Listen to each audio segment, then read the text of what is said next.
Top, je suis le point commun entre les joueurs de tennis, les rappeurs et les gens qui vont en week-end au Cap Ferret. Je suis aussi en t-shirt, en plus habillé. Je suis le polo. Bravo Jean-Michel, vous gagnez l'encyclopédie de la sapologie en 20 volumes aux éditions Asphalt.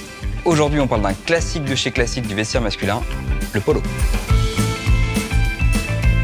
Bon, tout d'abord, un peu d'histoire. À l'origine, le terme polo ne désigne pas du tout le vêtement qu'on connaît aujourd'hui. En fait, ce vêtement remonte aux soldats anglais stationnés en Inde au 19e siècle. Au lieu de faire du baby-foot à la pause déj, ils faisaient du polo. Et pour le pratiquer, ils avaient besoin d'une tenue qui s'adapte bien à ce sport.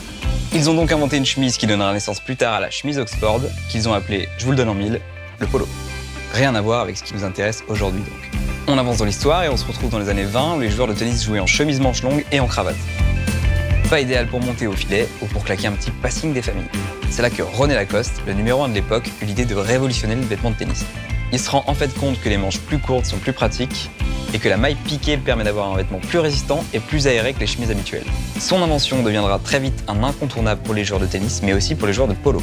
Le nom est resté et le polo tel qu'on le connaît aujourd'hui était né.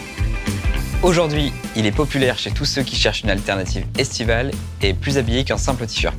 Des modes anglais aux rappeurs français et américains et en passant aussi par nos amis les Versaillais.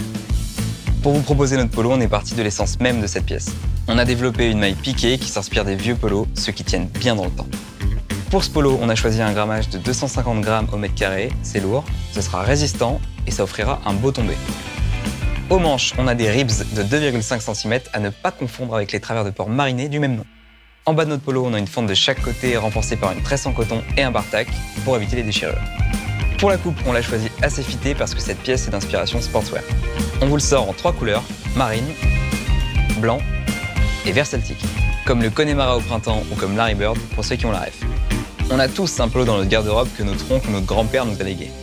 Notre objectif avec ce polo, c'est de créer une pièce qui dure, une pièce que vous pourrez transmettre à votre tour, à votre progéniture.